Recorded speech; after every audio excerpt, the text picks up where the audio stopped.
कबीर परमात्मा के अपने आप उदाहरण देकर कहते हैं कि कबीरा वैद बुलाइया पकड़ के देखी बाँ, और वैद न वेद न जाने ही मेरा करक कलेजे माँ। कहते हैं डॉक्टर बुलाया, डॉक्टर ने नाड़ी देखी, बाँ पकड़ के, पहले ये थे थर्मामीटर हाथ से देखा करते हैं, और वैद कहता है इसका कोई बीमारी नहीं और रोज सूखते आवे। कहते हैं कबीरा वैद बुलाइया पकड़ के देखी बाँ, और वैद न वेद न जाने ही मेरा करक कलेजे माँ।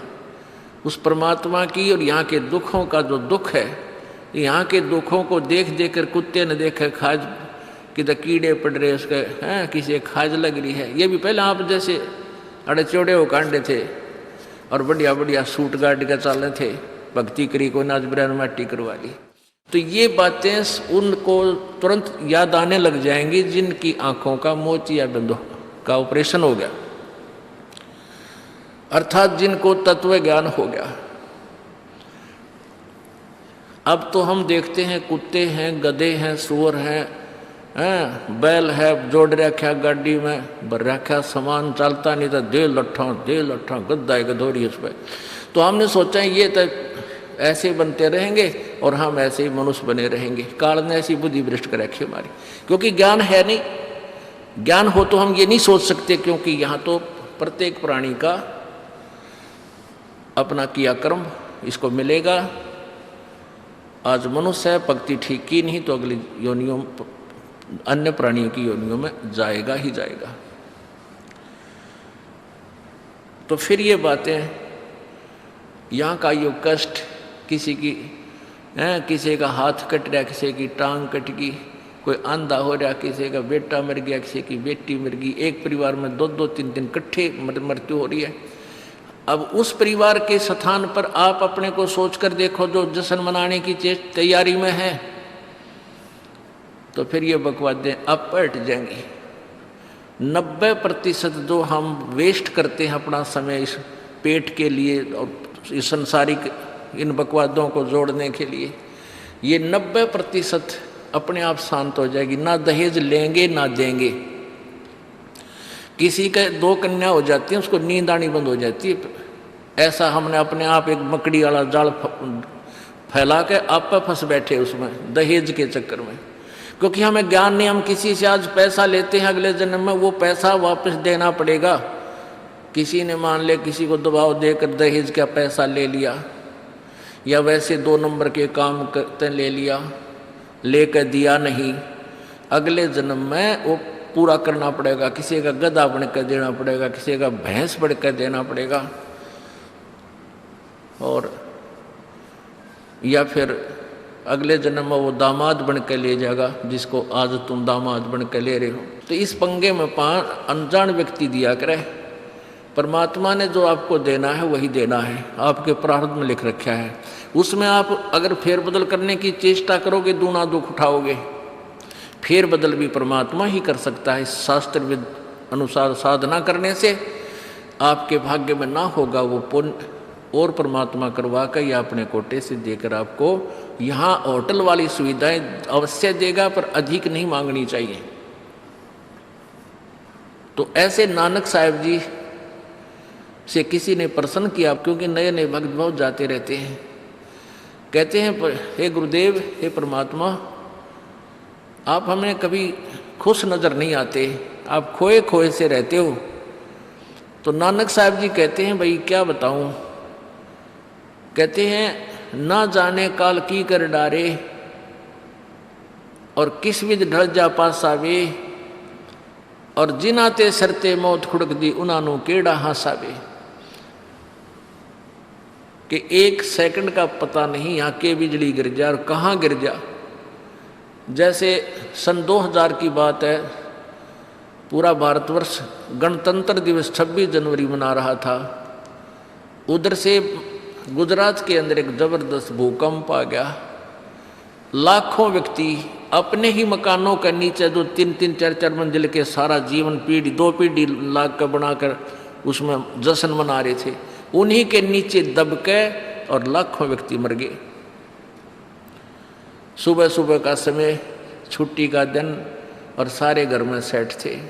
काल ने किसा दाव लगाया।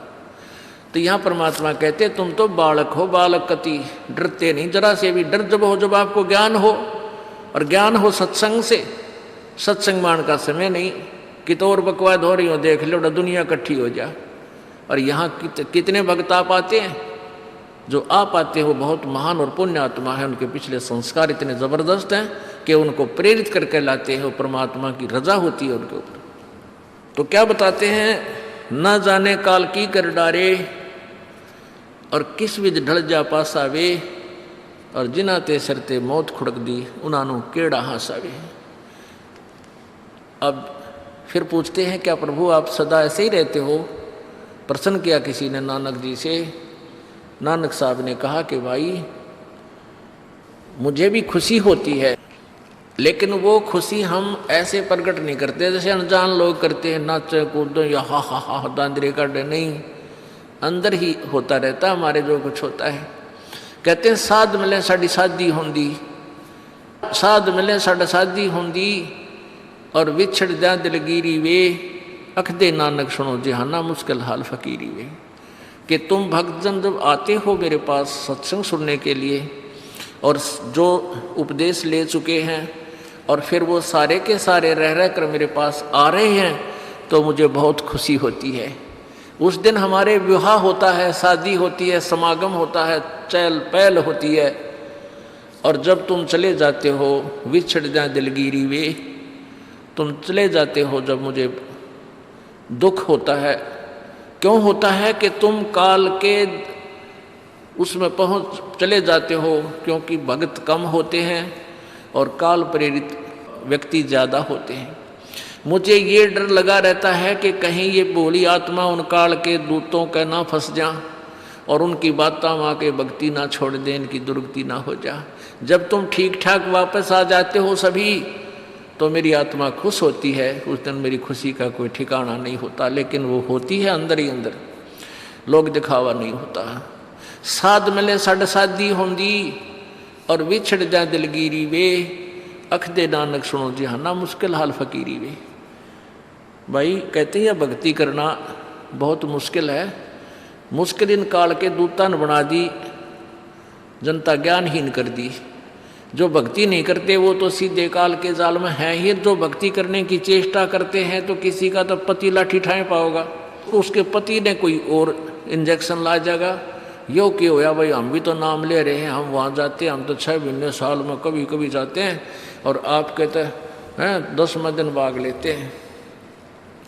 तो भगत ने नाम ना ले रखा तो वो परेशानी पैदा करेगा ही करेगा। किसी की पत्नी ने नाम नहीं ले रखा, भगत ने ले रखा है, तो वह सींग पिनाए पावेगी। किसी के कहने सुनते जानते क्या सुनी घर में होगी। काल न तक करवाना है कि किसी प्रकार ये वहाँ जाना छोड़ दें, तेरे जाल में फंसे रहें। इसका तो पूरा प्रयत्न रहेगा। लेकिन पुण्यात्मा यु ज्ञान रूपी ढाल आपको इसलिए दी जाती है कि अपना बचाव करो, और भक्ति मत छोड़ना चाहे कुछ भी हो। आप पुण्यात्माओं अपने घर के काम में, ठीक है, पति पत्नी बच्चे सब कोई कार्य करना है तो सब मिलकर सलाह बनाकर कर लें, बहुत अच्छा होता है। उसमें कोई हानि लाभ भी हो जाती है तो विशेष दुख नहीं होता। उसमें अवश्य राय एक दूसरे की लेकर काम कर लेना चाहिए। और जब आता आत्म कल्याण का समय, उसमें किसी की राय की आवश्यकता नहीं। मान लीजिए आपने नाम लेना है और आपका पति नाट्य है, तो नाट्य जागा। ये अपने जीवन का सौदा तुमने खुद सोचना होगा, इसमें किसी की राय की आवश्यकता नहीं। आपने नाम लेना, आपकी पत्नी मना करती है तो करण दे, इसमें किसी की सलाह लेने की जरूरत नहीं है, चाहे कोई राजी रहे चाहे नाराज रहे। यदि मीराबाई उस समय ये सोचती कि तेरी माँ क्या कहेगी, तेरे पिता क्या कहेगा, ये समाज क्या कहेगा, तू मंदिरों में जाती है, क्योंकि उस समय ठाकुर समाज अपनी बहन बेटियों को घर से नहीं निकलने देते थे, पर्दों में रखते थे। लेकिन मीराबाई बालक नहीं रही थी, समझदार थी। वह उसको पता था कि आज तो मैं लोक लाज कर मैं आकर भक्ति नहीं करूँगी और फिर कुतिया बनकर बाजार में आंडूंगी, कोई मेरी इज्जत का रक्षक नहीं मिलेगा। तो ये ज्ञान से ही ऐसी दृढ़ता आती है। संघर्ष किया और सफल हुई, क्योंकि मालिक के नाम पर जो संघर्ष करते हैं सच्चे दिल से हृदय से, उनकी परमात्मा मदद किया करता है। ये पिछले इतिहास देख लो। क्या बताते हैं? मात पिता सुत स्त्री आलस बंधु कान, संत दर्श को जब चले ये अटकावे आण। मात पिता सुत पुत्र को कहते हैं। स्त्री जैसे कोई बालक हैं 15, 16, 10 वर्ष के, वो माता पिता के अधीन होते हैं। और बच्चे का समझ में आ गई और माता पिता मना करते हैं तो उनके अधीन है वो। और बच्चे जवान हो गए, बूढ़ा बूढ़ी अगर समझ में आ गई, फिर वो बालक बाधा करेंगे, वो रोकते टोकते हैं। तीसरा दिन चल पड़ते हो, किराया कितने डावा फलाना है, यानी कुछ ना कुछ बाधा कर सकते हैं। किसी का पति बाधा कर सकता है, किसी की पत्नी बाधा कर सकती है। जब भक्ति की तरफ अग्रसर होता है या सत्संग में आने की तैयारी करता है। या फिर आलस बंधु कान, आलस माने आप ढीले गोडे छोड़ दे, फिर देखांगे इबका नहीं जाता, सर्दी घनी है, गर्मी घनी है। और या बंधु कान, लोक लाज, इनके कारण ये है भक्ति में बाधक। अब क्या बताते हैं परमात्मा? मात पिता सुत स्त्री आलस बंधु कान, संत दर्श को जब चले ये अटकावे आण। इनका अटकाया अटके नहीं, और संत दर्श को जाए कह कबीर सो संत है आवागमन नसावे। इनका अटकाया अटके नहीं, और संत दर्श को जाए यानी सत्संग में अवश्य जावे, कह कबीर सो संत है आवागमन नसाए, उसका कल्याण होगा। आज मीराबाई जी का कितनी श्रद्धा और आदर के साथ नाम लिया जाता है। और यदि वो उसी तरह की क्रियाएं करती जो उस समय की बहन बेटियां लोक लाज में फंस का अपना जीवन बर्बाद करगी, आज वो कुतिया बनी आंड है। परमात्मा कहते हैं नकबे सर नकबा बनी वह पैर थी हार हमेल, और सुंदरी से वह कुतिया बनी सुन साहिब के खेल। बीबी पड़दा रहे थी डोडी लगे थी बार, अब गा तो गाड़े फिरती हैं बन कुतिया बाजार। वो पर्दे की सुंदरी सुनो संदेशा मोर, इब गा तो गाड़े फिरती हैं वो करें सराय शोर।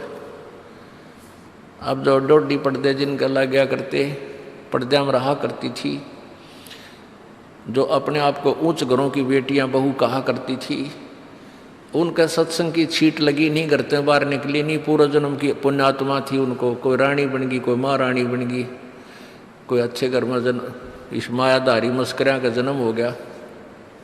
और वो भगवान से दूर रहने के कारण फिर अगले जन्म में कुतिया की योनि पाती है।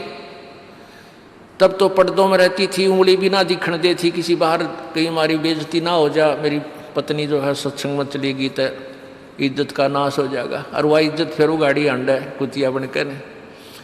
कहते नकबे सर नकबा बनी पैर थी हार हमेल, 1-1 लाख के गहने पहरा करती, आज वो सुंदरी से कुतिया बनी देख साहिब के खेल। तो पुण्यात्मा ये इन बातों से डर लगना चाहिए। इन बातों से डर लगने लगेगा, मालिक में रुचि बनेगी और भजन करने को दिल करेगा। और ये लोग दिखावा जो ड्रामा है, नाचा कूदी, ये बकवाद मन में आवे को नहीं, ये कहने की आवश्यकता नहीं पड़े। दास ने कैसा मत करियो, हाँ कहना तो पड़ता है एक बार बालक को, कुछ दिनों के बाद फिर आपकी रुचि ना बढ़े। इतना तो इस दास को विश्वास हो गया है कि परमात्मा के बच्चे भगवान को पहचानने लग गए, क्योंकि अब शिक्षित समाज है। आपको नाम दिया जाता है, नाम देने से पहले सब नियमों से परिचित कराया जाता है। और हमने ये पुस्तक बनाई है भक्ति सौदागर को संदेश, इसके प्रथम अध्याय में ही हमने नियमों का पूरा विस्तार से विवरण दिया है कि कोई भी पुण्यात्मा इस आश्रम की तरफ आएगा तो पहले तैयार होकर आवे। पहले क्या होता था कि भक्तजन समझाते थे नाम ले लो तुम्हारा कल्याण हो जाएगा, बड़े सुख होते हैं, यहाँ आ जाते थे उपदेश लेने। और यहाँ आकर के हम फिर उनको लिस्ट दिखाते थे, ये नियम निभाने हैं, तो बात जाते थे कि नहीं हमारा भी ये नियम नहीं नंबर। क्योंकि वो उल्टे रंग में रंगे हुए वो सारे। तो अब उनको पहले ये लिख कर दे दिया कि तुम तैयार होकर आ जाना, तुम्हारा मन मानने तो आना, क्योंकि कल्याण होगा इस मर्यादा में रहने से। तो अब ये दास देख रहा है कि अब कितना डर लगता है बहन बेटी भाइयों को, बच्चों को।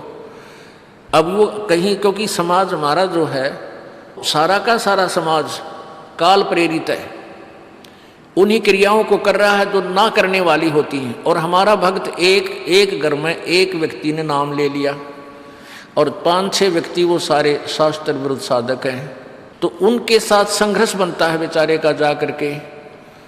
फिर भी वो इतना दृढ़ है, डरता है, आकर पूछता है जी मेरे पे ऐसी गलती होगी, मेरा नाम तो खंड नहीं हो गया, आगे से नहीं करूँगा। तो कहने का भाव ये है कि पहचानने लग गए तुम परमात्मा को और संघर्ष करना सीख गए, आप सफल होगे, देख लेना एक दिन। ये नाखून पालिश लगाते हैं, ओठों पर इसी बूंदी शक्ल बना लेते हैं, लाल वो लगा कर लिपस्टिक, इतना बेहुदी शक्ल बन जाती है। कहते हैं अब ऐसी मर्यादा बन गई, बहन बेटियां कहते कि हम ऑफिस में जाते हैं तो ये लिपस्टिक वगैरह नहीं लगाते, नेल पेंट नहीं लगाते, तो क्या कहते हैं उस दूसरे कि तुम्हारे घर में कोई मर गया क्या?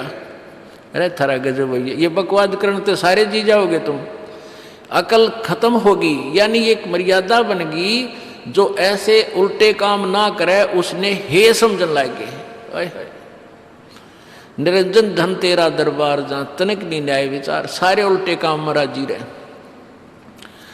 लेकिन हमारी बेटियां अब संघर्ष करती हैं कि हाँ उनको ज्ञान हो गया, वो तो बालक हैं, कुछ भी कह सकती हैं।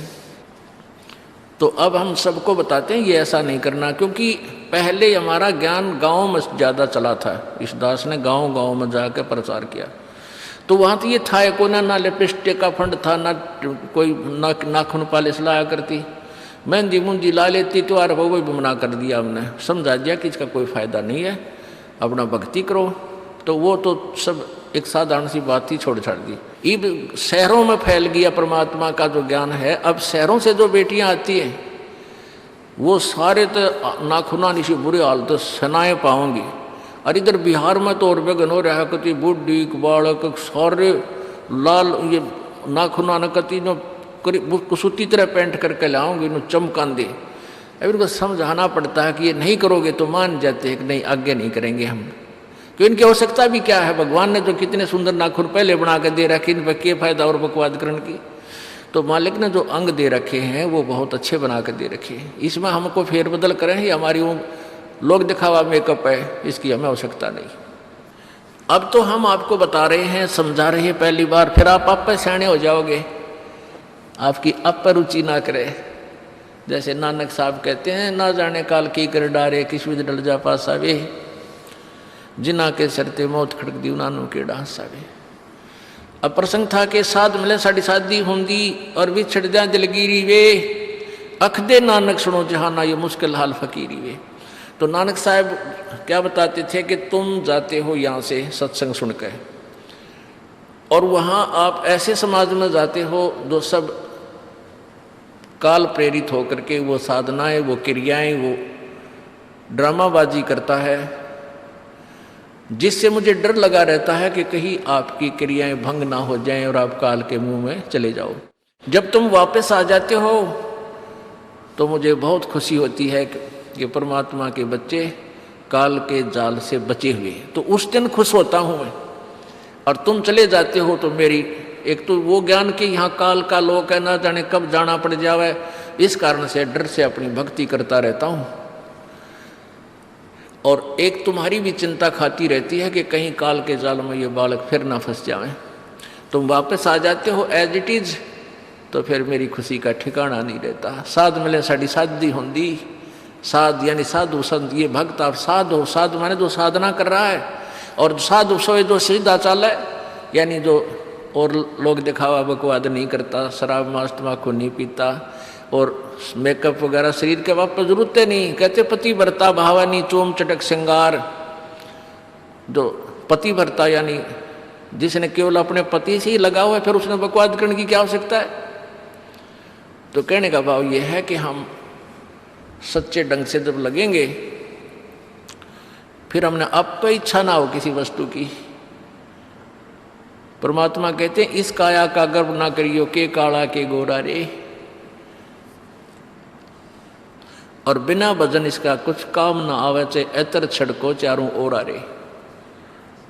ये शरीर क्या है, ये गोरा दिखा है चाहे काला किसी का, इसने थोड़ा सा छोल के देख लो, एक जैसा कोबाड़ सब में भरा पड़ा है। ये ऊपर पालिश का फर्क रखे, और इससे नाम अच्छा बूंदा मान लेते हैं। नहीं, ये चाहे काला है चाहे टेढ़ा बेढ़ा है, चाहे किसा बूंदा काना लंगड़ा है, इसमें जब भक्ति कर गया वो सफल है, और इस मेकअप में लग गया रहा वो असफल है, चाहे वो कितना सुंदर दिखता हो।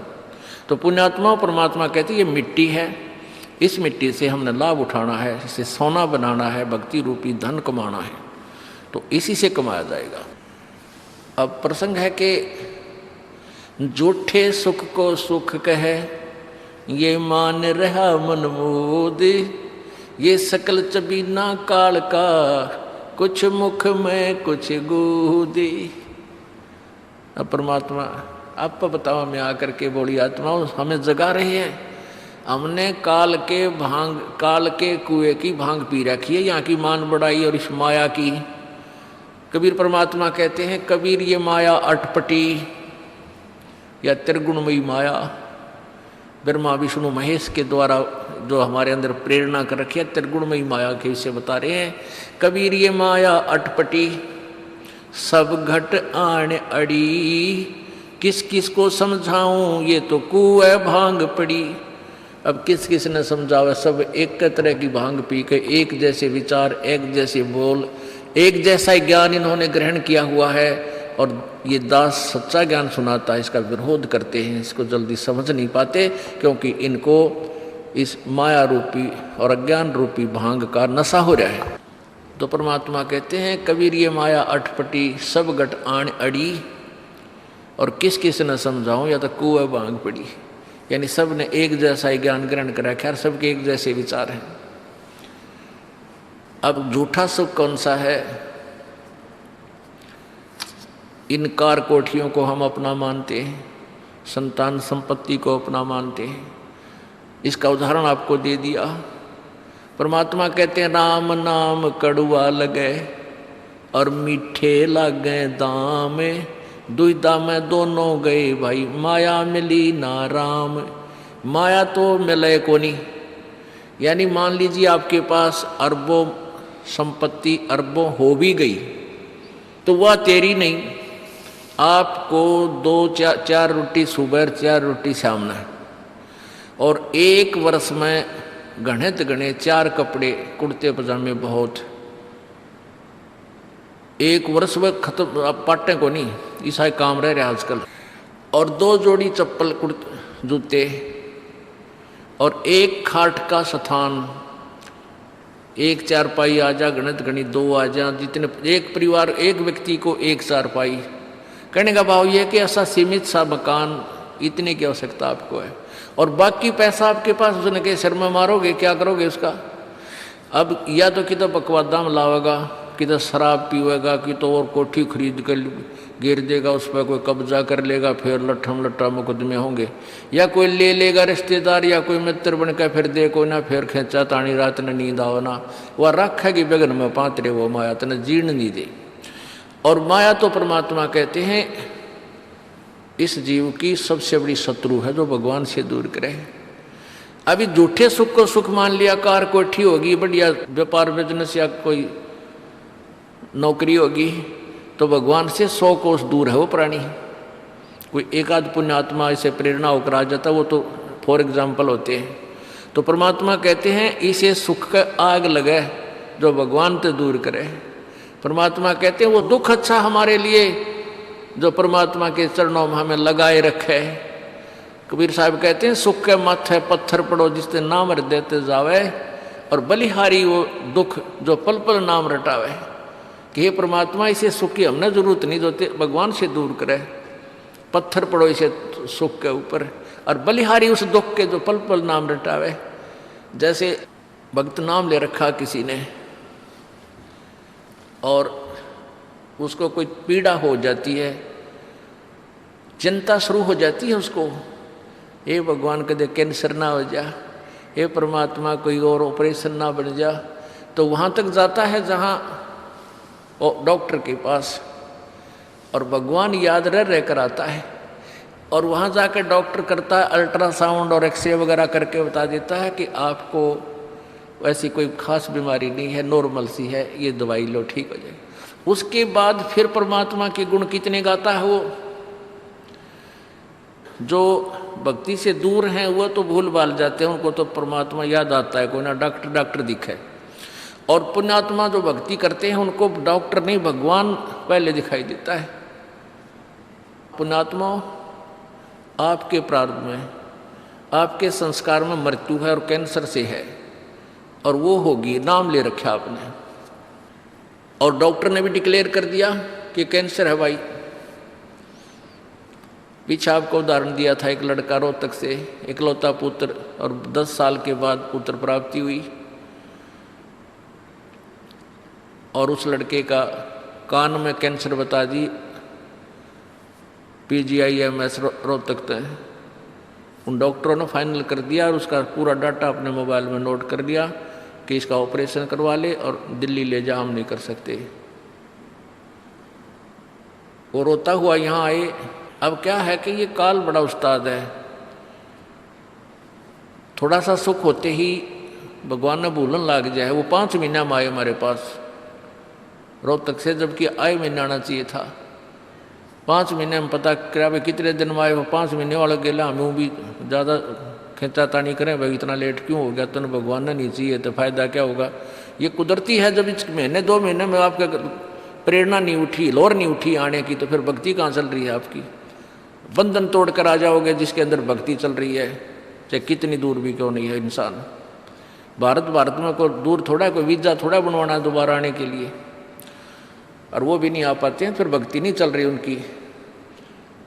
तो फिर रो दोनों, और लड़का भी रो और उसकी पत्नी भी रो, उसका बाप भी, दोनों। वो लड़का छोटा ही था, 12-13 साल का।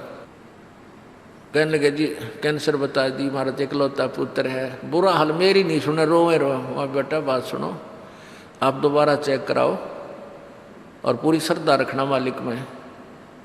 आप दोबारा ऑपरेशन कराने से पहले चेक जरूर करा लेना, ऑपरेशन नहीं मना करता मैं, और ऑपरेशन भी मालिक की दया से सफल होया करे इसी बूंदी बीमारी का। तो उनके यह बात जच गई, जानते डॉक्टर से कहा जी इसको ऐसे, वो रिपोर्ट दिखाई, और फिर कहा जी, वो डॉक्टर ने कहा अभी मैं दोबारा चेक कर लूँगा। मालिक प्रेरणा करता है कि एक बार चेक करना पड़ेगा, मैं ऑपरेशन करने से पहले चेकिंग फिर करूँगा। दोबारा चेक किया, उसने बताया इसका कोई कैंसर नहीं है, और कान की हड्डी बढ़ है, और 6 महीना में एक बार दिखा जाइए, आप पर ठीक हो जाइए। अब पुण्यात्माओं, अब उस परिवार को भगवान कितना प्यारा लगेगा, कितनी श्रद्धा बढ़ेगी। और आए महीने 2 चक्कर काटेंगे, तो इंसान तो होंगे, शैतान होंगे, तो फिर आपत्ति आओगी उन पर। भगवान से दूर होते ही फिर ये विरानमाटी होगी। तो कहने का भाव ये है कि सुख के माथे पत्थर पड़ो जो ना मर देते जा, और बलिहारी उस दुख के जो पल पल नाम रटावे। संत शरण में आने से फिर आई टले बला, और जय मस्तक में सूड़ी होवा काटे में टल जा। ये मालिक की वाणी है, गलत नहीं हो सकती। इसका हम कितना लाभ उठा सकते हैं वो हमारी अपने अंतःकरण की जो है व्यवस्था के ऊपर डिपेंड करता है। हमारी कितनी भावना है, कितनी हमारी लगन है मालिक में। अब कुछ भक्त ऐसे भी आते हैं जी, हमें लाभ ना होया, पाठ भी करा लिया, जोत भी चढ़ा दी, और 3 बार आ लिया मैं, ईसा डिठोरा दिखाऊंगे, मेरा ऊपर जानो बहुत बड़ा, मुझे ही ज़्यादा आवश्यकता है, इसने कती नहीं। वो बेचारे बालक हैं 1ली 2री कक्षा के, वो कुछ भी बोल सकते हैं, उनको ज्ञान ही नहीं। और ऐसे लाखों लोग हैं जिनको निरे सुख हो लिए, तो परमात्मा तो वही है। एक ही ट्रांसफार्मर में तो सबको कनेक्शन दे रखा है, और जिसके पंखे कूलर चल रहे हैं वो भी उसी लाइन से जुड़े हैं, और जिनके नहीं चल रहे हैं वो भी उसी लाइन से जुड़े हैं। तो उनका कोई कनेक्शन डिफेक्टिव है, उसको फिर चेक कराएं, लाइट पावर वही है। कहते हैं सतगुरु के दरबार में कमी काहे की ना, अंसा मौज नहीं पावता तेरी चूक चाकरी में। कि इस परमात्मा के दरबार में किसी चीज़ की कमी नहीं। और परमात्मा आपको बताते हैं कि यदि तुझे लाभ नहीं मिल रहा तेरी चूक चाकरी में, आपके अंदर कोई श्रद्धा में कमी है, आपकी भावना में कमी है, या आपका कनेक्शन लूज है, आपका कनेक्शन कट ऑफ हो गया, वह पावर आ नहीं रही। इस परमात्मा कबीर जी के शब्द कोश में असंभव शब्द नहीं है। इस कबीर परमेश्वर की डिक्शनरी में इम्पॉसिबल वर्ड नहीं है। ये वो भगवान है।